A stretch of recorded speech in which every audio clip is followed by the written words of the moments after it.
wife's name is Renee. I want to say that up front, because I've spent a lot of time in the past few months trying to figure out how to talk about her without sounding bitter. I don't want to sound bitter. I just want to tell you what happened. My father is 79 years old. He lives alone in the house I grew up in, over on Clement Street in the west side of San Francisco, a narrow 2-story with a bay window and a heating system that's been held together with prayers since 2019. He moved there with my mother in 1978. My mother passed 11 years ago. He stayed. He said the house still smelled like her in the morning, which I think is the most heartbreaking thing a person can say, and also the most true. My dad is a stubborn man, the good kind of stubborn. He spent 31 years driving a minibus. He got up at 4:30 every morning, made his own coffee, never complained about anything that I can remember. When his knee started going bad a few years back, he just started walking slower. That was his solution. Walk slower. He didn't tell me until the pain was so bad he'd been sleeping in the recliner for 2 weeks because he couldn't get up the stairs. That's the kind of man he is. I'm 56. I work in commercial property management, which means I spend most of my life on the phone talking about HVAC units and parking lease agreements, and whether or not a tenant's signage violates the terms of their contract. It's not glamorous. It pays well. I've been doing it for 22 years. Renee and I have been married for 19 of those years. I want to be fair to her. I'm going to try. She's smart. She's organized. She runs the house the way a general runs a campaign. The calendars, the finances, the social schedule, all of it. When our kids were small, she was the one who remembered every dentist appointment, every parent-teacher conference, every birthday party for every child in a 2-block radius. I was grateful for that. I still am, I suppose, in a way you can be grateful for something, and also slowly understand that it came at a cost. You didn't fully read before you signed. The cost was this: Renee does things on her terms. That's not a criticism, not exactly. It's just true. She is generous when she decides to be generous. She shows up when she decides to show up. And when something falls outside the boundaries of what she's decided is her concern, she has a way of going very still and very quiet that lets you know the conversation is over before it started. My father had fallen outside those boundaries for a long time. I don't know exactly when it happened. It was gradual, the way these things usually are. In the early years, she was fine with him. Not warm, but fine. She came to Thanksgiving. She remembered his birthday most years. But somewhere around year 8 or 9 of our marriage, something shifted. I think it started when he told her at dinner that he thought we were spending too much money on the kitchen renovation. He wasn't wrong. But he said it in front of her friends, and Renee does not forget things like that. After that, it was always something. He was too opinionated. He called too often. He didn't call enough. He said something offhand about her sister that she took the wrong way. Every interaction left a residue, and I was always in the middle, trying to smooth things over, apologize for things I wasn't sure needed apologizing for, make peace that only ever held until the next small thing cracked it open again. I got tired. I stopped trying to broker peace and started just keeping them separate. That worked in the way that not touching a wound works. The wound was still there. Last September, I was at the office late. It was a Thursday. I remember because we had the quarterly review the next morning and I was putting together slides I should have started 3 days earlier. It was almost 8 o'clock when my phone rang. It was my dad. He never calls that late. He's usually in bed by 9. Lights out by 9:30. Has been since he retired. So when I saw his name on the screen, I felt something drop in my chest before I even answered. "Hey, Pop, everything okay?" There was a pause. He's not a man who pauses. He says what he means and moves on. "I think I need to go to the hospital," he said. He'd been having chest tightness all afternoon. Thought it was indigestion. Had some antacids, waited. It hadn't gotten better. His left arm felt heavy. He'd looked it up online.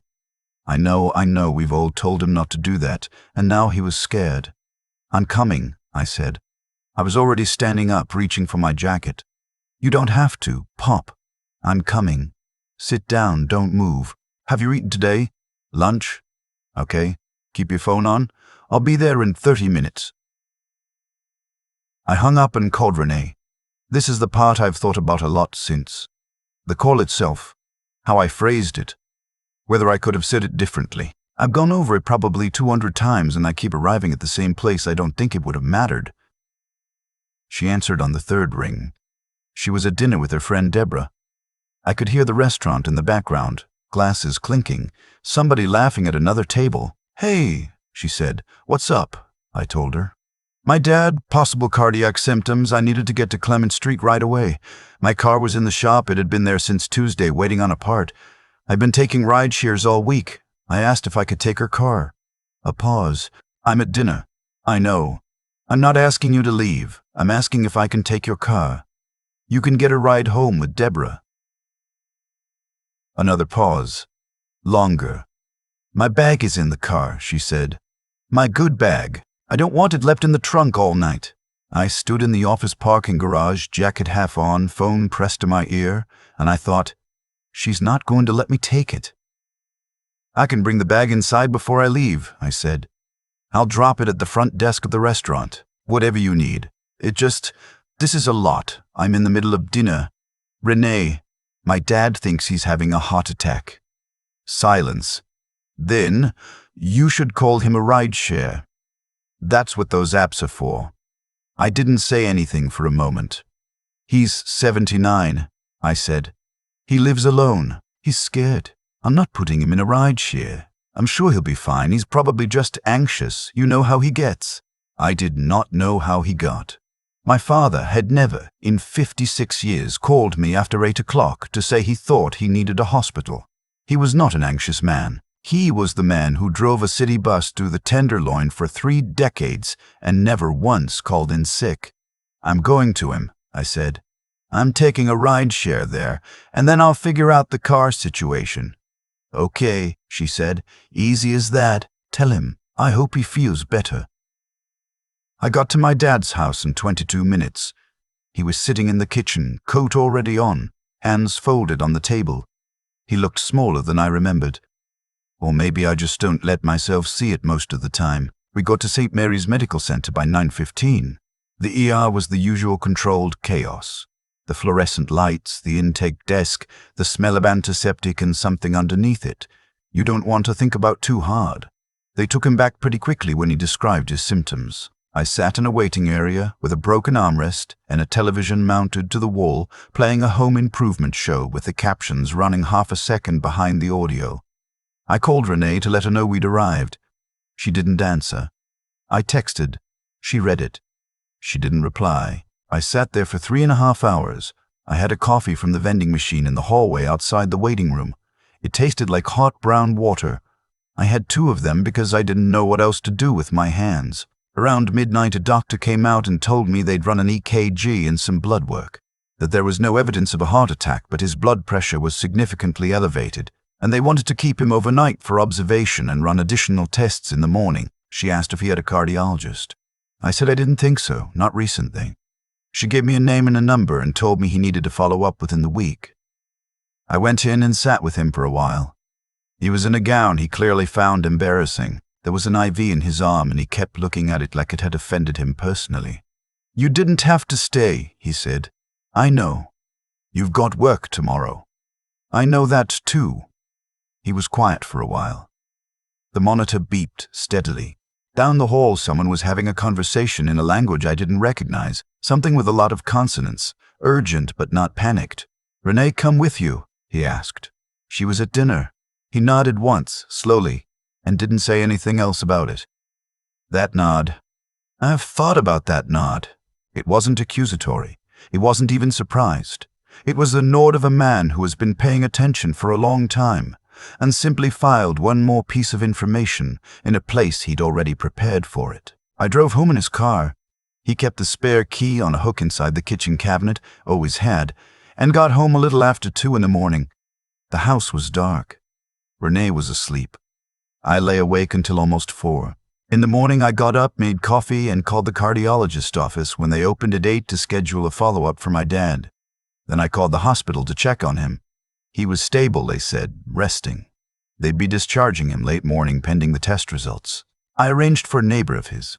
A retired schoolteacher named Agnes, who has known my dad for 20 years and brings him soup when he's under the weather, to pick him up and stay with him until I could get there after work. Renee came downstairs at 8:45. She was dressed, hair done, ready for her day. She poured herself coffee and said, "How's your dad?" "He's okay. Blood pressure. They're keeping him for a few more hours." "Good. Good. I'm glad he's okay." She leaned against the counter. "I'm sorry about last night. Deborah was going through some stuff and it was a hard dinner." I looked at her. "He thought he was having a heart attack," I said. "I know, and I'm glad it wasn't." "But you handle it, wasn't?" "But you handle it. You always handle it." She said it like it was a compliment. I didn't respond. I took my coffee into the other room. She followed me. "Are you upset with me?" I thought about it. I didn't feel upset exactly. I felt like something had been decided, quietly, without ceremony. Like a door had swung shut somewhere down a long hallway and I'd heard the latch click from far away. "I'm not upset," I said. "I'm just tired." She accepted that. She left for her spin class. I sat in the living room with my coffee and I thought about my father's nod. That single, unhurried nod. Over the next several weeks, I started doing things differently. I'd been meaning to review my finances for a while. I had a pension from a previous employer, some retirement accounts, a portfolio I barely looked at. I'd always let Renee handle the household accounts because that was how we'd arranged things, and I'd never had a strong reason to change it. Now I had a reason I couldn't quite name but could feel very clearly in my chest when I was in certain rooms of my house. I called a financial planner, one my friend Ted had recommended years ago. His name was Jeffrey, and he had an office in the Embarcadero. And he did not seem surprised at all when I came in and said I needed to understand, clearly and completely, what my financial situation looked like on my own. I also called an attorney, not a divorce attorney, just an estate planning attorney, which I'd been meaning to do for a decade anyway. I updated my will. I set up a healthcare directive. I made sure my father was properly accounted for in every document. I didn't tell Renee any of this. It was a Tuesday morning about 6 weeks after the hospital night when the financial planner's office called. Renee picked up the phone. She still picked up the landline, habit from the early days of our marriage, and the woman on the other end, not knowing anything about our situation, cheerfully confirmed my upcoming appointment to review the changes I'd made to my investment accounts. I was in the garage when Renee opened the door. She was holding the phone. She wasn't yelling. She was doing the other thing, the still, quiet thing. "What appointment?" she said. I told her I'd been working with a financial planner. "You didn't tell me." "No." "Why?" I set down the thing I'd been doing. I turned around and looked at her. "Because I'm trying to understand what my life looks like," I said. "On my own." She stared at me. "What does that mean?" "It means I'm trying to understand what my life looks like," I said again. Same words, same tone. I watched her process that. "Is this about your father? Because I didn't loan you my car?" There are moments when someone says something that crystallizes everything, when they take a situation down to its bare bones and hand it to you, and in doing so reveal something about how little they've understood. "It's not about one night," I said. "It's about 19 years. She left the garage. I heard her go upstairs. A while later I heard her on the phone with someone. Deborah, probably, her voice low and clipped in the way it gets when she's reporting rather than talking. In the following days, things were different in the house. Colder, not dramatically. We weren't throwing dishes. We were very, very calm with each other in a way that was its own kind of loud. About a week after the garage conversation, I was at my father's house helping him install a new thermostat. He'd finally agreed to replace the old one. Small victory. And he asked me how things were at home. I told him the truth. I hadn't planned to. It just came out the way things do when you've been carrying them too long and someone asks with the right amount of quiet. He listened. He didn't interrupt. He didn't offer opinions. He let me finish. Then he said, "Your mother told me something once after a really bad stretch we went through. You were maybe 12. You don't know about it. I told him I didn't.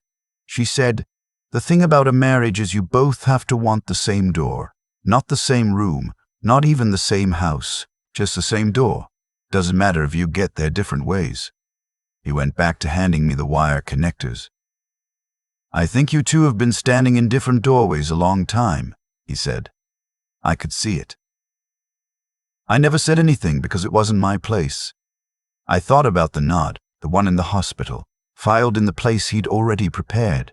"You knew," I said. "I'm not blind," he said, "and I'm not going anywhere soon either before you start worrying about that."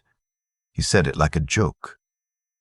But his eyes weren't joking. I drove home that evening and I sat in the driveway for a while before I went inside. The house was lit up in the way it always is at night, warm from the outside. It looks like something. I know how much it costs and what holds it together and what has slowly been leaking out of it for years. I went inside. Renee was at the kitchen table with her laptop open, a glass of wine, papers fanned out beside her. Ordinary Tuesday night. She glanced up. "How's he doing?" "Good," I said. "He's good. The new thermostat works. That's good." I set my keys on the counter. I stood there for a moment. "Renee," I said, "I think we need to talk. A real talk. Not a check-in." She closed the laptop. "Okay," she said. I sat down across from her. I didn't have a speech prepared. I've never been good at speeches. I just had the thing I'd been carrying, which I set down on the table between us as plainly as I could. I told her I'd felt alone in our marriage for a long time, that I'd been willing to manage it, rationalize it, compartmentalize it, in the way men of a certain generation are trained to do, but that the night my dad called from his kitchen, coat already on, hands folded, scared and trying not to show it, that night had shown me something I couldn't uncompartmentalize. She listened. She didn't interrupt.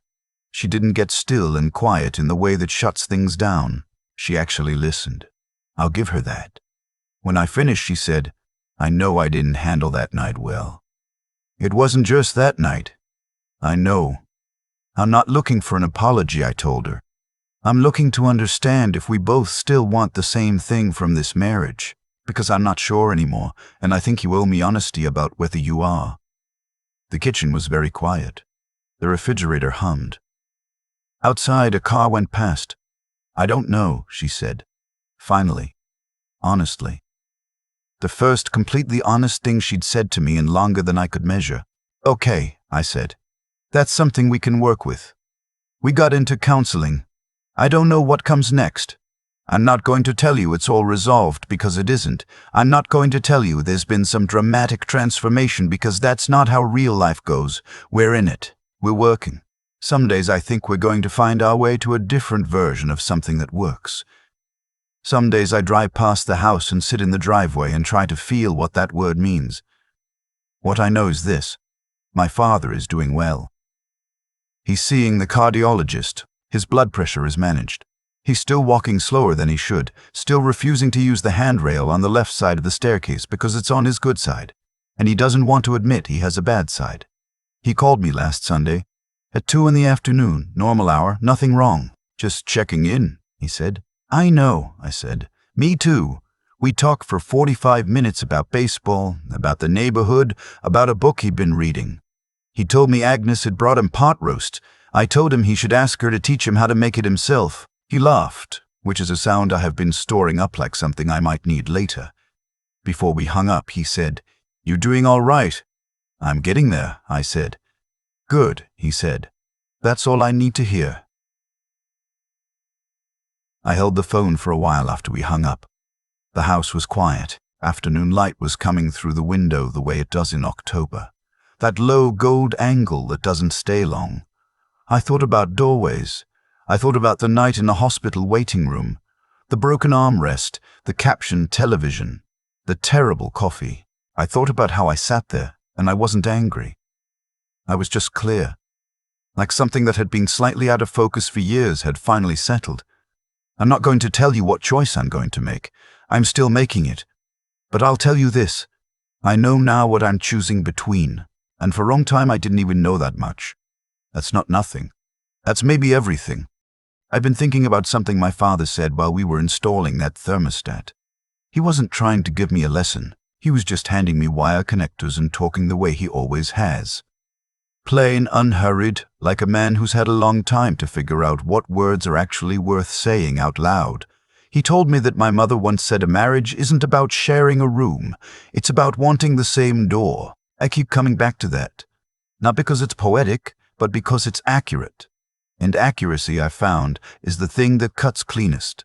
What happened between Renee and me didn't start on the night my father called from his kitchen with his coat already on. It started much earlier, in the slow accumulation of moments where I looked the other way and told myself I was being patient, being mature, being the kind of man who doesn't make a big deal out of things. That's what I called it. Not making a big deal out of things. I was good at it.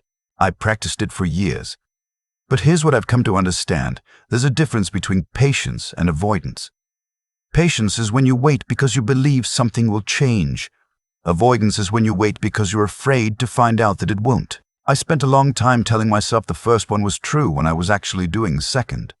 The night my dad sat at his kitchen table, hands folded, already wearing his coat because he didn't want to slow me down. That night didn't create a problem, it revealed one. That's an important distinction.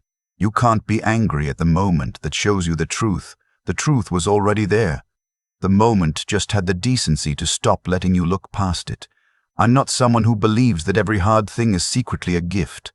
I think some hard things are just hard, but I do believe that the moments where you finally see clearly, those moments are worth something, even when what they're showing you is painful. Especially then. What I did in the weeks after wasn't revenge. I want to be clear about that. Calling Jeffrey, updating the accounts, sitting down with the estate attorney. None of that was about punishing Renee. It was about me, for maybe the first time in a long time, taking my own life seriously enough to look at it directly. There's something that happens when you stop managing a situation and start actually facing it. You get quieter. You get more certain. Not certain about the outcome. I'm still not certain about that, but certain about what you're willing to carry and what you're not. My father is not a man who taught me things through speeches. He taught me by showing up. 31 years on a city bus, 4:30 every morning, never calling in sick. He didn't talk about responsibility, he just was responsible. And when I sat in that hospital waiting room alone at midnight, drinking coffee that tasted like warm nothing, I realized that the most important things I know about being a man, I learned from watching someone who never once asked to be watched. That's what I want to carry forward. Not the anger, not the score. The clarity, the willingness to sit in a hard room and stay anyway. The understanding that how you treat people when it costs you something is the only version of character that actually counts. I don't know what door Renee and I end up at. I'm still finding out, but I know which door I want. And I know, finally, that wanting it isn't enough on its own. You have to walk toward it. Every day, even when it's easier not to. That's the only thing I'm sure of right now. And some days, that's enough to keep moving.